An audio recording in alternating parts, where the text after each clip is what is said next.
Good evening. Welcome to WSBI, your resource for success podcast program, where you get to meet inspiring women-owned businesses from across the country. And now, for your host, Kimberly McLemore.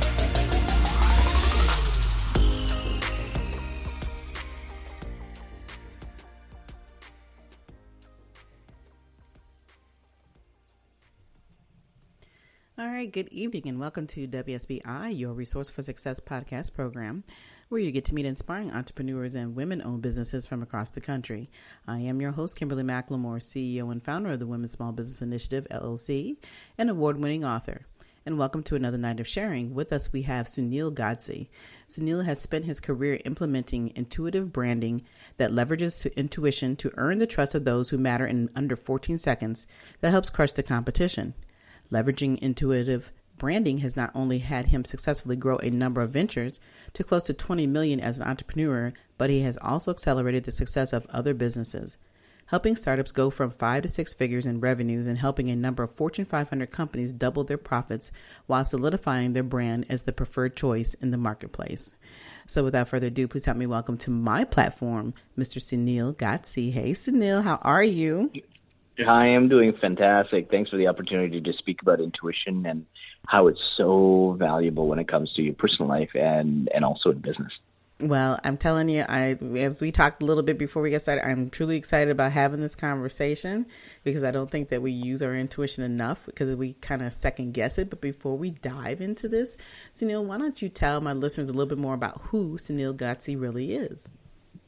Yeah, absolutely. So I'm the president of Radical Solutions Group, and what I do is I look at the power of intuition, and I use it to leverage its power to really create trusted relationships.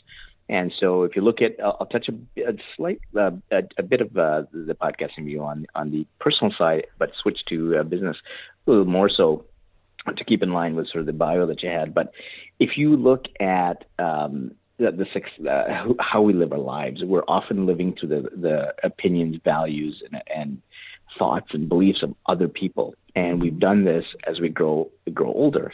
For example, when I was 5 years old, I remember these video games that my dad I wanted to buy, and my dad said they're too expensive. Mm-hmm. And I distinctly remember this voice saying, "Sunil, go door to door to raise money." And I had my 2.5-year-old brother in tow, lots of milk and cookies, and I raised $200 on a Saturday. Wow. $100 went to my dad. The other $100 went to charity because that was something I absolutely loved. So intuition for me at 5 years old was really, really strong. And when I looked at the research, there was a paper that showed that intuition is apparently in babies as young as 2 months old when they looked at what they called intuitive physics. Mm-hmm. So the premise that I had is that you're born with intuition was something that's already backed a bit by research.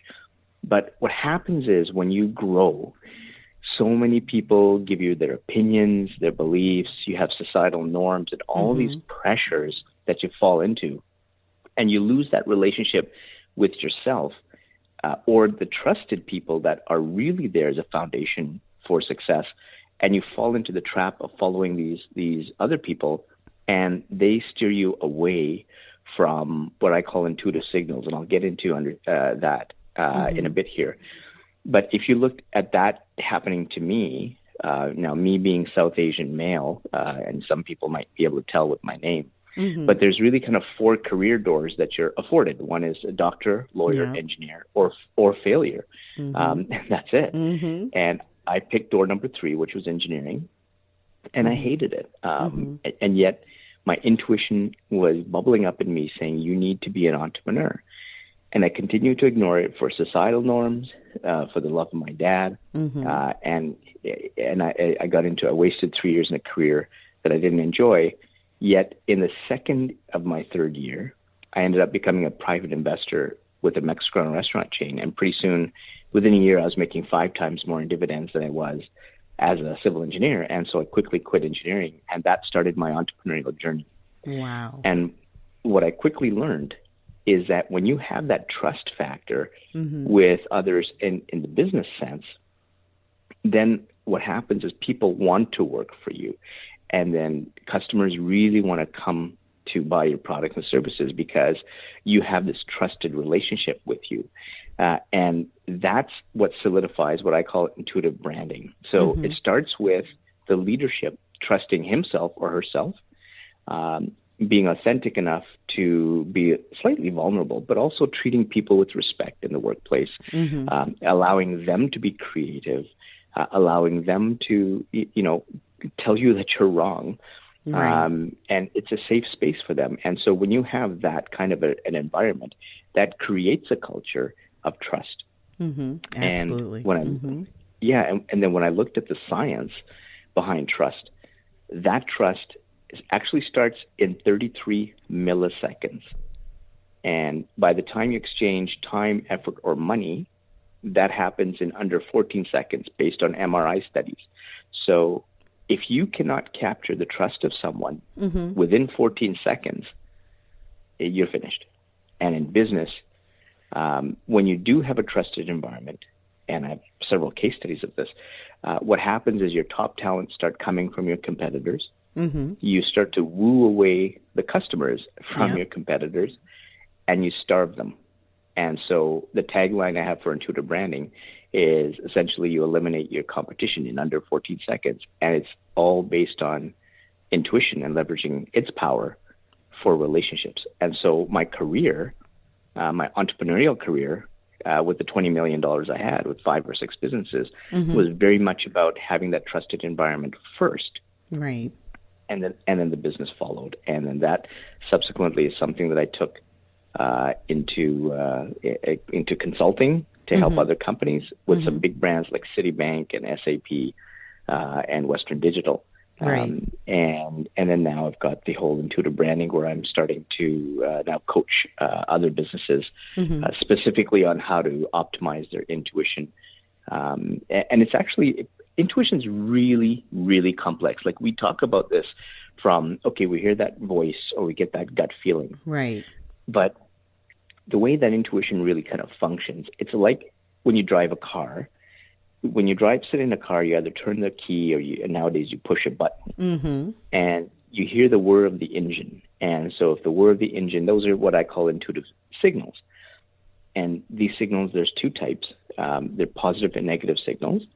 And so positive signals are the ones that tell you that the direction that you're about to go in is the right direction. It's the right decision to make.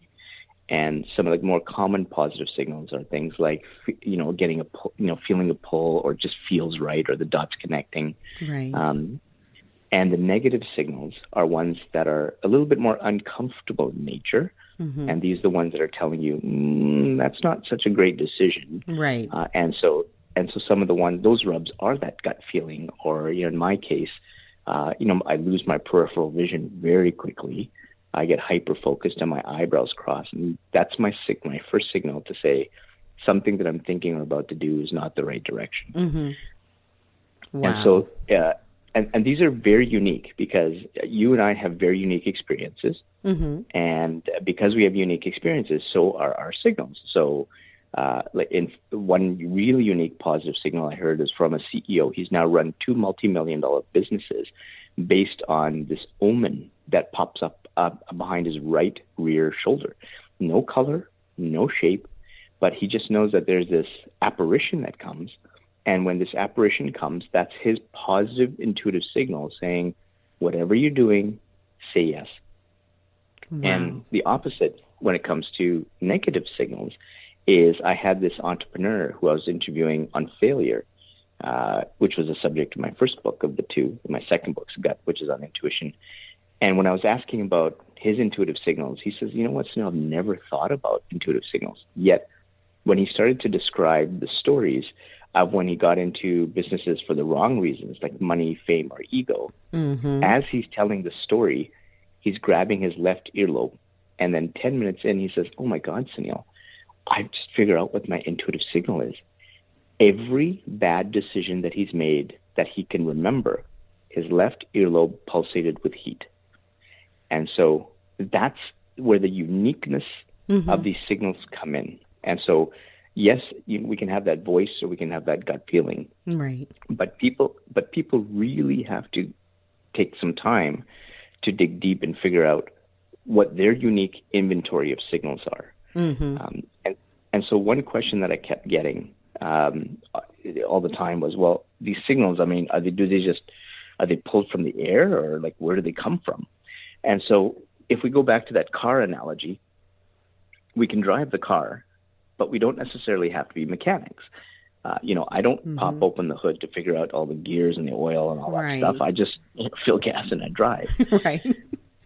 But what feeds those signals are one of 4 different types of intuition. This is where we're starting to get into the complexity of intuition. And the best way that I can demonstrate what these 4 intuitive signals, intuitive types are, is through a non-believer, and taking this friend of mine in 1 hour from completely dismissing intuition to completely believing in intuition. And so this fellow, his name is John Rothschild. He was in investment banking. And, when you're in investment banking, your decisions are based on spreadsheets and data. Right. There is no room for things like manifestation, voices from God. And back in 2012 and 13, when I was doing research for my second book, God, he's looking at this and he's looking at me saying, Sunil, come on. You want to interview me on intuition? What are you talking about? Like, what are you smoking? That stuff doesn't exist. Right? So I'm thinking, oh my God, so I said, John, would you do an interview for me? He says, you know what? I haven't seen you for a couple of years. Why don't you come down? I'll give you an hour and let's just catch up. So I've got my film crew with me driving to see him. And I'm thinking, oh boy, this is going to be such a great interview. Right. And so I set up my camera and the camera's on. So this is now recording. And so I tell him about the CEO that sees omens. And he goes, you know what, Sunil, I really wish I could shake that guy's hand, but come on.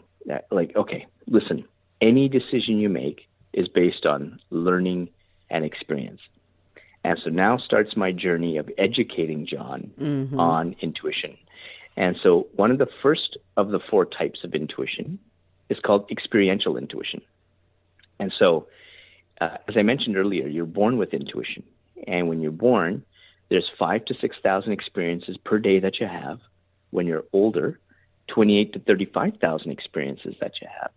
And every single piece of experience, every single piece of learning, both good or bad, formal or informal, goes into the subconscious area of your brain like a library. So if you look at your brain like an iceberg, 90% below water is the subconscious area of your brain. The 10% above water is the conscious part of the brain. And so when you are about to make a decision, you've got billions and billions and billions of data points already just by living that informs those signals to tell you that, okay, here's some experience that's telling you that the decision that you're about to make has worked in the past. Go ahead with it. That's a positive signal. Or conversely, if you're about to make a decision that didn't work out in the past for you or somebody else, and the intuition's caught that, it's going to send you a negative signal saying, that's not so good because in the past it didn't work. And so in some cases, your intuition has you go against the data. And John was looking at me and he says, that's kind of funny, Sunil, that you mentioned that, because I actually have an example of that happening. And I said, well, please tell me what happened. And so John was in the business of putting franchise locations in, like a McDonald's or a Wendy's or, Kentucky Fried Chicken. And what his team would do is they would take a look at a possible franchise location on a benchmarking system out of 10. And 9 out of 10 meant that they put a franchise location in there, and they would look at things like demographics, development in the area, and traffic patterns as examples. And so there was this really crappy area of Toronto, Canada, where his team looked at it and they said, this is a 5.5 out of 10. It's not going to work. And now we're going to get into the second of the 4 called situational intuition. And we've all had this where we go into an environment and we go, something's off. And that's situational intuition. playing a role. And so what John does is he walks into this dilapidated area of Toronto, and he's looking around, and he says, and I'm paraphrasing now, he says, I'm thinking that we should put a location here. And he goes, perhaps it's intuition, I'm not sure. But he went against his team's data, and he put a location there. He put a franchise. And that franchise location happened to be the first franchise location for the beer market, which ended up being the most profitable franchise under his whole brand portfolio. Wow. And so at some point, John's purpose changes. And he, instead of wanting to be an investment banker, said that to himself, that I want to actually own a business. And now we're going to get into the third of the four, called relational intuition. And what relational intuition does is it filters people through to only allow people in your inner circle who are people who are going to be true foundations for your success. They really care about your success. They're not yes people. They will give you the constructive criticism, but their goal is to see you succeed in life. And that's what relational intuition does. And so in John's case, when his purpose changed, everything that had to do, everybody who was associated with money, fame, ego, high-end restaurants, private jets, limousines, financial security, all of these people said, John, you have a $3 to $4 million a year job, and you want to run a tiny restaurant or you want a business? Like, what are you doing? Are you nuts? Yet the only person who ever asked him why was his wife. Wow. And so at this point, we're about 45 to 50 minutes in the interview. And we started this interview with him saying, Sunil, intuition does not exist. And now, when he's describing this situation, he says his wife asked him why. I'm paraphrasing. This is now on camera. He says, Sunil, sometimes you can have all the data in the world, but you have to trust your intuition. And he looked at his wife, and he said, this just feels right. That's the intuitive signal. There's the intuitive signal. And then the fourth of the four is called creative intuition. Creative intuition is the actual decision that you make. And if you're eating a sandwich or turning left at the lights, that's not very creative. And so your creative intuition in those cases is low. But in John's case, this is a guy making $3 to $4 million a year, going to run a brand new company. And you would also think that his intuition picks a company or a business that has sort of healthy cash flows, strong revenues, and some good good balance sheet. Nope, not his intuition says, John, you go run this tiny bankrupt little restaurant. That's what I'm going to set up for you. And so John does. He listens to his intuition, rolls up his sleeves, walks into that tiny bankrupt little restaurant. That tiny bankrupt little restaurant ended up being Eastside Mario's location number 1. And over the next 20 years, before he retired, he grew that one location into over 1,000 under brand names. And he amassed a $2 billion empire. Why? Because it all felt right. Right. That's the power of intuition. That's the complexity of intuition. And that's how intuition speaks to you through these signals. And that's it. And that's the complexity of it. And so my role is to take that complexity and imprint that onto leadership teams and men and employees and customers. And it drives how they do their marketing decisions, how they do their sales decisions, how do they treat their employees, how do they make their hiring decisions, all based on the 4 types of intuition and intuitive signals. And it guides them tremendously to drive that trust that they so need. Wow. Oh my goodness, Sunil, you just dropped some major, as I call, pink nuggets to the listeners. Awesome. And, to hear what you're saying, I'm going to backtrack a little bit and we'll kind of go back through this whole conversation a little bit more because, in the beginning you talked about your career and, and you being Asian and the things that you go through and you have the 4 options. I find that all of us, people of color, have always been given that. Well, here's your options in life. You can only do these 2 things. And for us, I've always heard, well, you get education, you go get a job. We heard that for years and years to come, because that's the safe thing. That was the conformity. That's the thing that we've all been taught. And to be able to come out of that conformity and do what you want to do, none times we're chastised for that.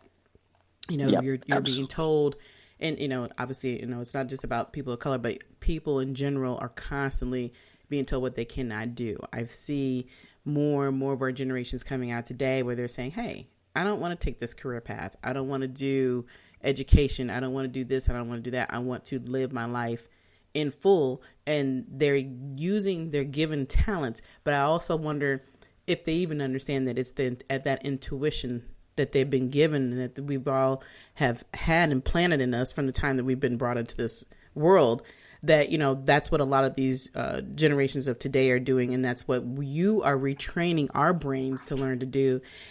What is your thought process on that?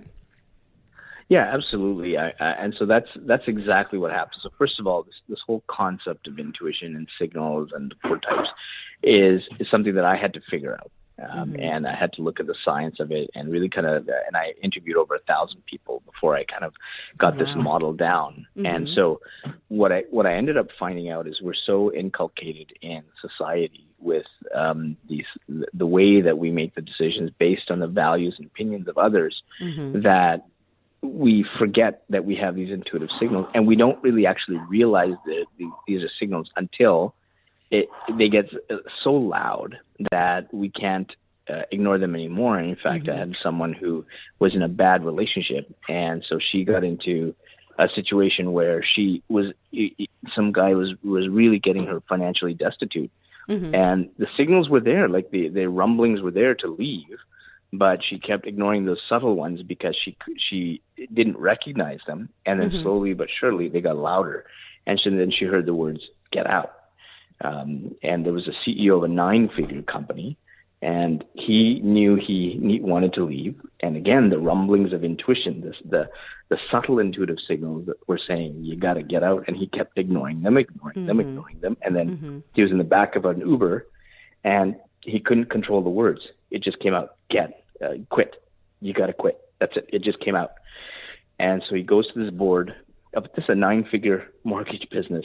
And he says, I'm quitting. And they're looking at him going, you've lost your mind. Yeah, we're on the Inc. 5000.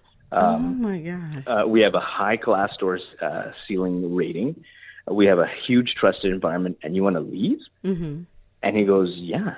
And so sure enough, 6 months later, the company imploded because of the economy. So, timing is perfect there for him. Absolutely. But the problem I find after interviewing over 1,000 people is that the only time that they really realize that intuition plays a major role is when they kind of hit rock bottom, or something major has happened to them, that they have to make a change. And what happens is when we start to listen to people who don't really care about our success, we get into situations that we start going downhill, and we're so focused on the hill that's going down, the slope, that we forget to look up. And if we did look up, you would have seen signal after signal, rope after rope that are trying to pull you out. And the only time you're going to go look up is when you do hit rock bottom, because there's only one way to look. And that is up. Exactly. And that is up, right. And that's when they realize intuition's there. Right. And, when you're calling it intuition, in my brain, I'm looking at it as red flags, things that we know we have. Like you said, you have those feelings. You have, whether it's coming from the gut, whether everybody does, like I said, it's a different feel for everybody. But I think that, after you said, when you've talked to all these people and they had to hit rock bottom in order to realize that there was something wrong, they there's something wrong, but it's how do you handle it? How do you deal with it before you get to rock bottom? So what do you train, and how do you train these people to realize that you don't have to get to the bottom in order to get back up to the top? Absolutely. There's the first step is to get them to find out what their unique inventory of positive and negative signals are. And your listeners can do this right now or right after this podcast. And what they do is they take a sheet of paper, and let's take 2 sheets of paper. You have one, and you put a line down the middle. And then what you do is you start listing the decisions that you made that were good or great decisions in the past. Mm-hmm. And so beside that, in the next column, what you write down is, what did it feel like? And so what you do in that case is that's your positive intuitive signal. Then you take the second sheet of paper and you do the exact same thing, except you use the bad decisions Mm-hmm. that didn't work. And where you have to be careful with the bad decisions is that, because, as I was telling you earlier, your intuitive signals start to get louder and louder when you start to ignore them. When you write down a bad decision, you have to be careful to ask, was that the first bad decision or the fourth one? And if it was the fourth one, what was the preceding decision that triggered that decision? And you keep going until you nail the first decision, because that first decision is that subtle intuitive signal that you have. And Oprah calls it a whisper. Right. And so that's what you need to do. And so the problem is, if you don't do this homework properly, so let's say you and I go for coffee and we go through this exercise and you've done your homework and I'm a lazy bum and I haven't. And so let's say we're discussing this exercise and you say, Sunil, when I went through this exercise, I identified that my gut, when I get that gut feeling, that's signal number one for me. And so I would, because I'm lazy and I didn't do it, I'd say, oh, yeah, the same thing for me. Mm-hmm. But in my case, if that gut feeling is actually signal number 3, then that means that anytime I get that gut feeling, yes, it's a negative signal, but it just means that I've missed signal number 1 and signal number 2. Right. And if I've missed signal number 1 and signal number 2, that means I've made 2 bad decisions. And so resulting in the third bad decision.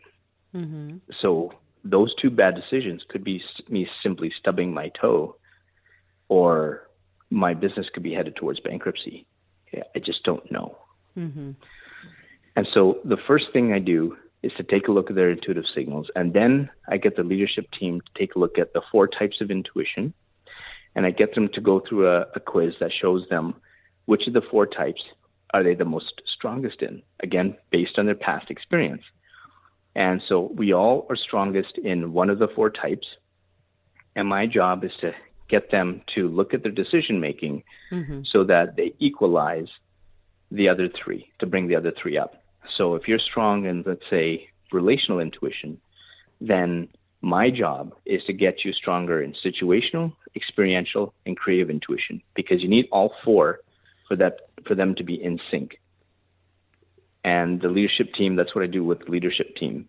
And then what we do is we take that to marketing decisions, sales decisions, hiring decisions, where we use the same thing, where we use all 4 types and intuitive signals of the team involved in those decisions. And that's how you have great sales programs, marketing programs, because they're tapping into the intuition of others. And that's that trust. So once you understand the signals and you understand the 4 types, now you understand how other people are going to trust you. Mm-hmm. And then you just map every decision based on that template, and away you go. And so, to give you a very good example, I had a company I was brought in to consult, and they were close to about $400,000 in revenues and on the way down. And I was known as a turnaround expert at one time. And so they said, Sunil, we need help. And so the very first thing I do is we have a meeting of all the employees to gauge kind of the trust level. And it was very clear that there was zero trust between the employees and the 2 co-CEOs. None. You can tell by body language, the type of questions that were asked, the tone of the questions, sometimes even the tone of the emails sent back and forth. And that gave me a gauge of the amount of trust in the organization. So I basically told the 2 co-CEOs, you have to back off on all the decisions. If you want this fixed, you have to let me lead. Mm-hmm. And they said, fine. So one of the very first things I do is I raise all the salaries. And now they're scratching their heads going, oh my God, I think we made a mistake hiring Sunil. Get this guy out of here. Yeah, but they were underpaid and they were not listened to. So I fixed the underpaid part to get them above market rates as a sign of respect. And that's what they deserved. Mm-hmm. And the next thing I did is that I involved all the employees to say, how do you guys think we should fix the company? Because they're the ones that know.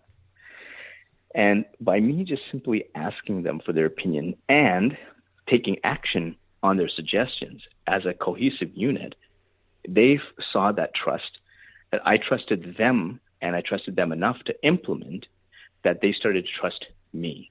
Right. And within 1 year, we stabilized the company. And then I went on an expansion spree with that company.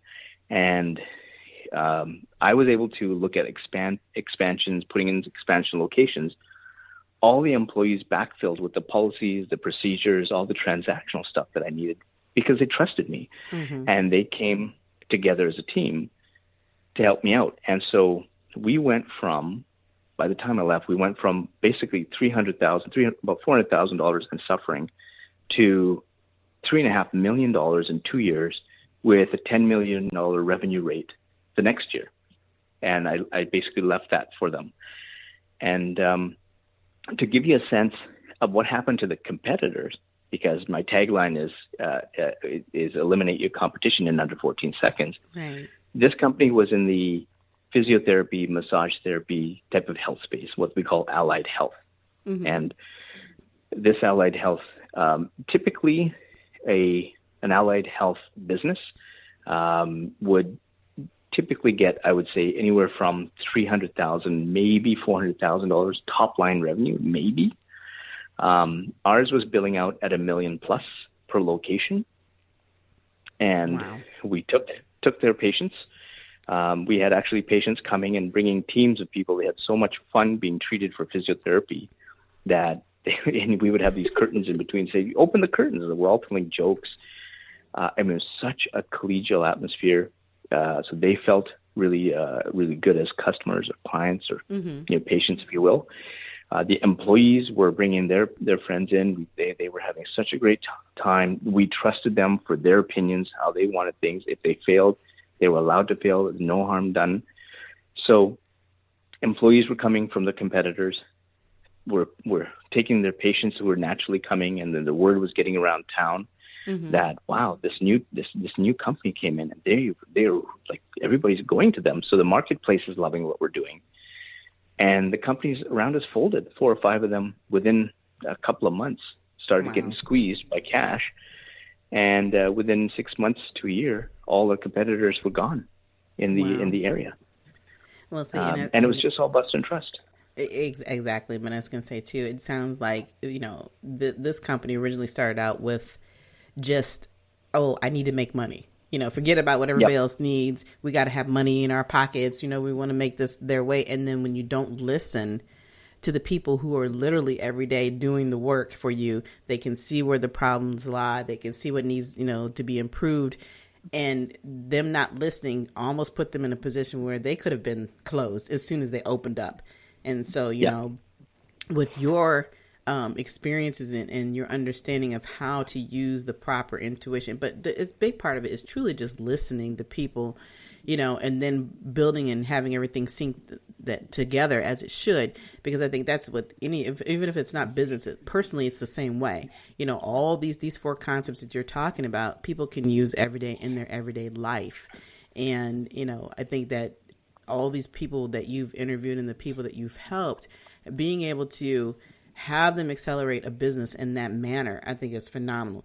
Just because of some very basic, I won't say skill sets, but intuitions and things that we have within us that we just sometimes are so scared to utilize, because in our mind, you kind of fight with your mind saying, well, this is wrong, but no, this is right. Like you have the little devil and angel on the shoulder experience, Yep. And I'm listening to all your stories and I'm thinking, wow, how many other people would be much more successful in life alone if they would just use their tuition and understand how to utilize it?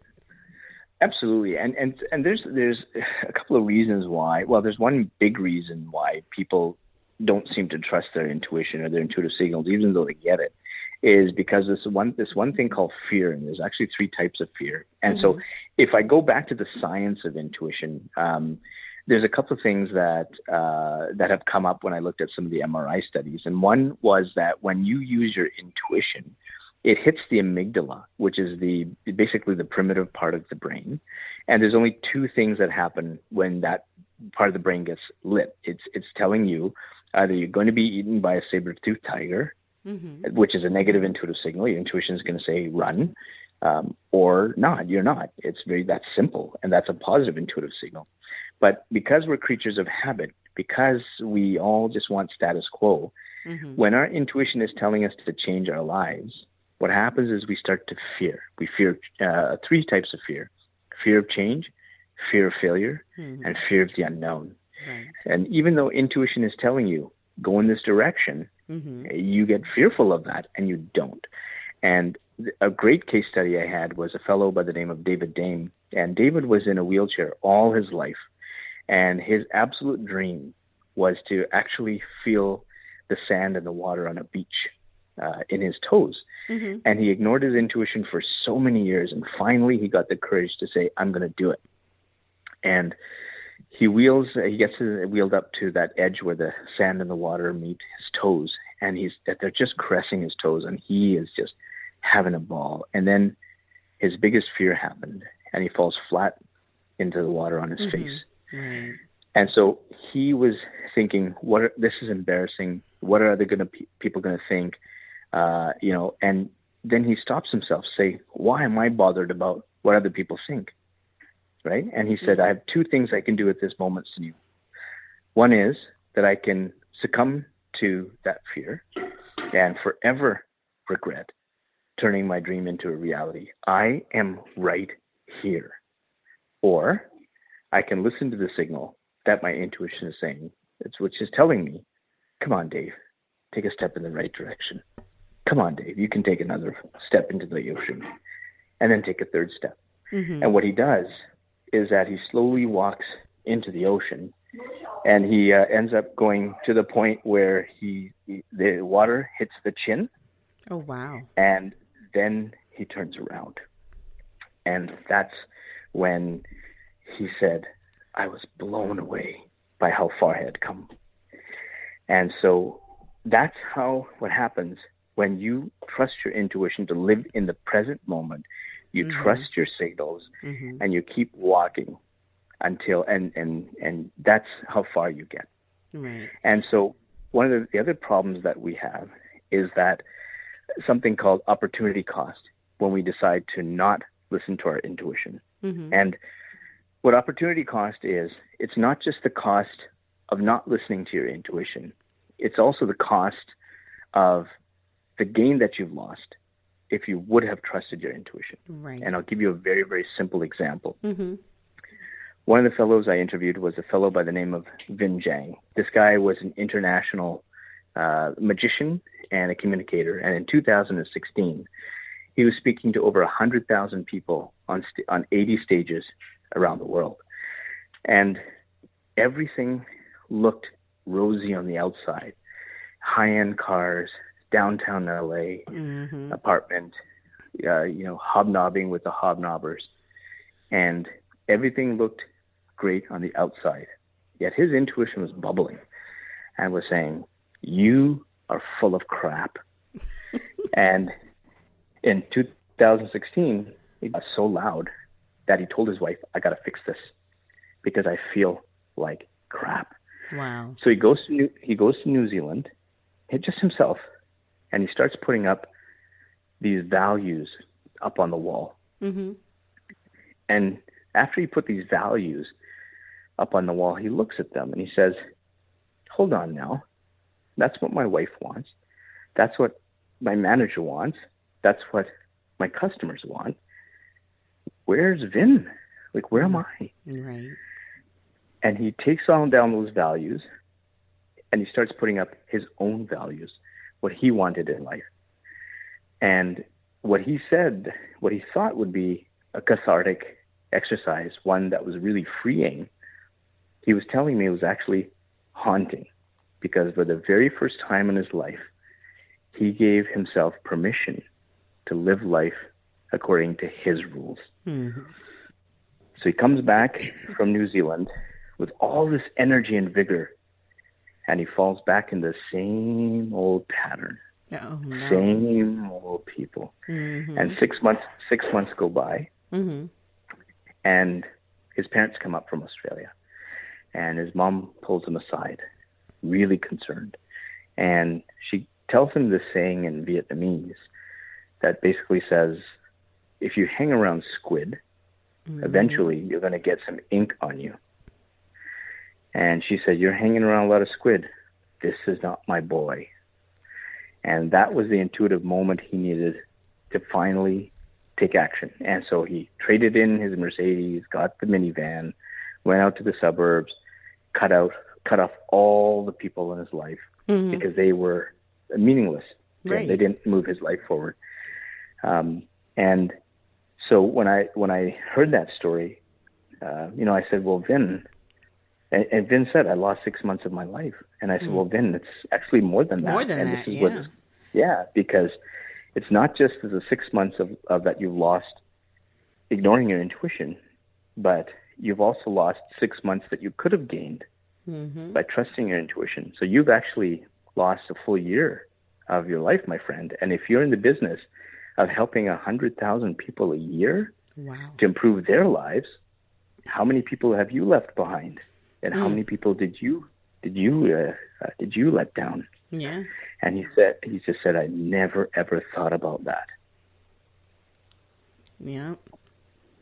Well, it's amazing how many people that you've talked to. That reminds me in my head. I'm thinking that all these individuals were so busy chasing money and not their purpose. And when mm-hmm. they realized what their purpose was, because they started to listen to their intuition and started to learn from these things, that it was already there, but realizing, like you said, how much they have lost because they were so mm-hmm. busy chasing whatever it was, that dream, that desire, the American dream everybody tells you have to do. And then mm-hmm. you got, like you said, all these other people telling you, this is the direction you should go, that you should do it this way. And it's funny how when we start these businesses, we have a clear path. You know what you really want to do. And sometimes, the path has to be changed because it doesn't always work out the way that you thought it would.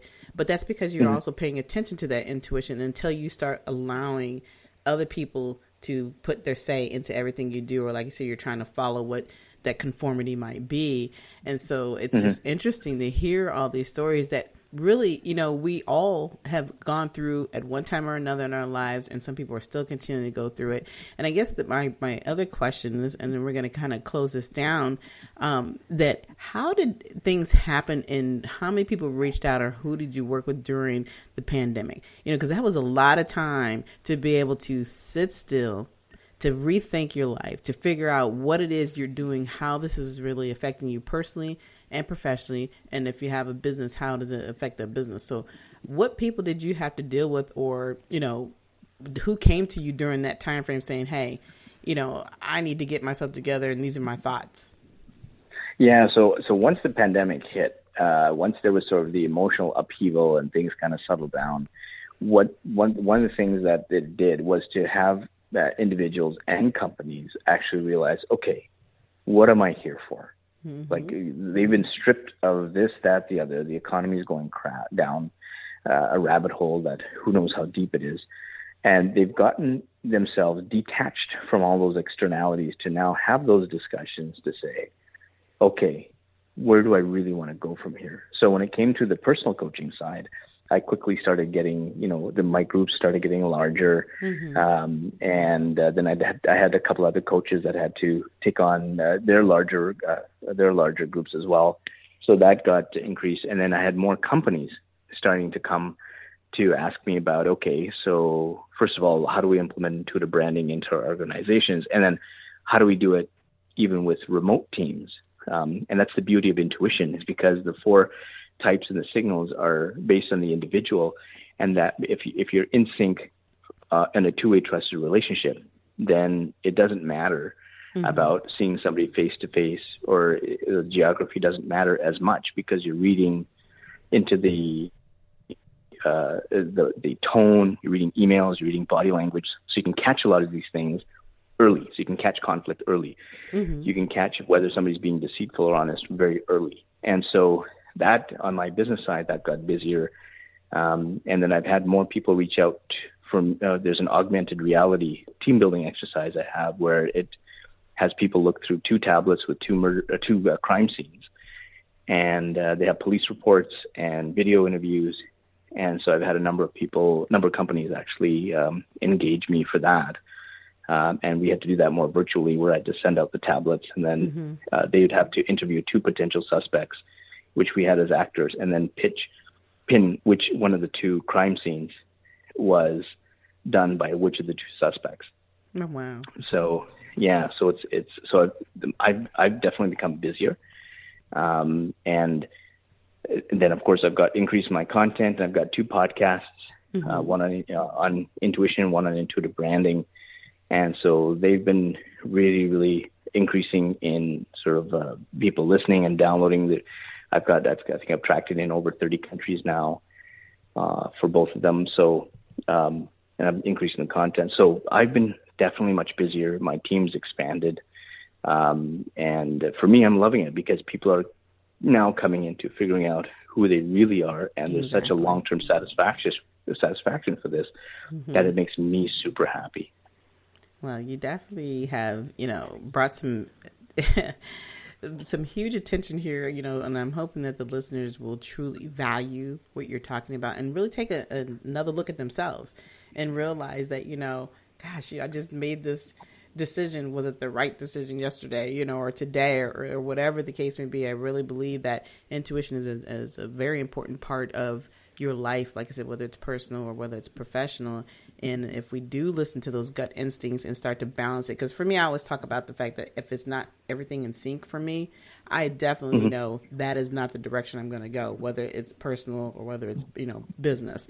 And a lot of times people don't get that, it's like, they'll try to throw that, hey, well, the numbers are here and, this is going to be perfect. It's going to work. It's like, yeah, but something's missing, and I definitely have learned to listen through that. I don't know if it's a big part of it too, is my personal experiences, going through domestic abuse too. You kind of have a whole different outlook of what you've gone through in life and start to pay more attention to those triggers, that intuition of feeling something's not right.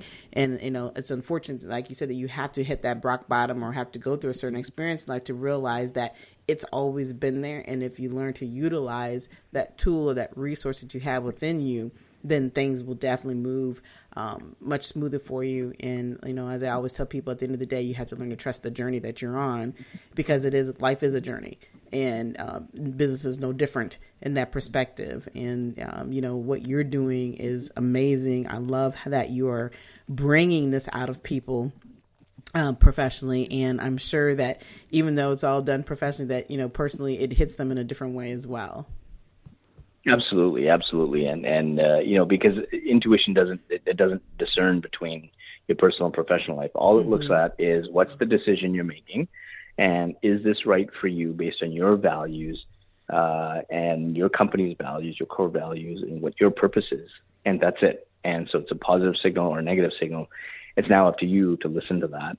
And it's up to you to sharpen those skills, exactly. With or without me. And even if you fail, this is the one thing I say. Some people are afraid of failure. That's fine, because what happens is if you fail or have a hurdle, that's fantastic, because now what you do is you have another signal that you missed that you can now add it to the inventory, so that you'll never make that bad decision again. Exactly. So, and so, yeah, it just helps people just grow immensely and find that personal success, which is very intrinsic in nature. And they are so happy from the inside, and they forget about what happens on the outside. Right. Exactly. Well, all right. Well, wow. Sunil, we could talk for hours on this, because this is such an amazing topic of conversation. And like I said, you have definitely provided us some excellent information tonight. And I truly, truly hope that people would listen to this over and over, because this interview tonight has just been off the chain. So I'm excited that we got the opportunity to connect. But before you go, could you please tell the listeners how they can get a hold of you and also where they can purchase your books as well? Yeah, absolutely. So if you go to sunilgodse.com, there's everything there on intuitive branding. Pretty soon I'll have a webinar there. There'll be a webinar on the process of intuitive branding. So you can always take a look at how I do things in a little bit more detail with some case studies. You can purchase my books there.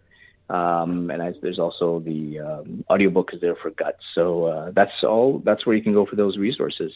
So I'm hoping you can support me in at least just taking a peek at what I'm doing. And if you like what I do and want to find success in your life, give me a call. All right. Well, couldn't end in a better way. So again, thank you for coming on tonight, Sunil. Like I said, it's been a pleasure to talk with you.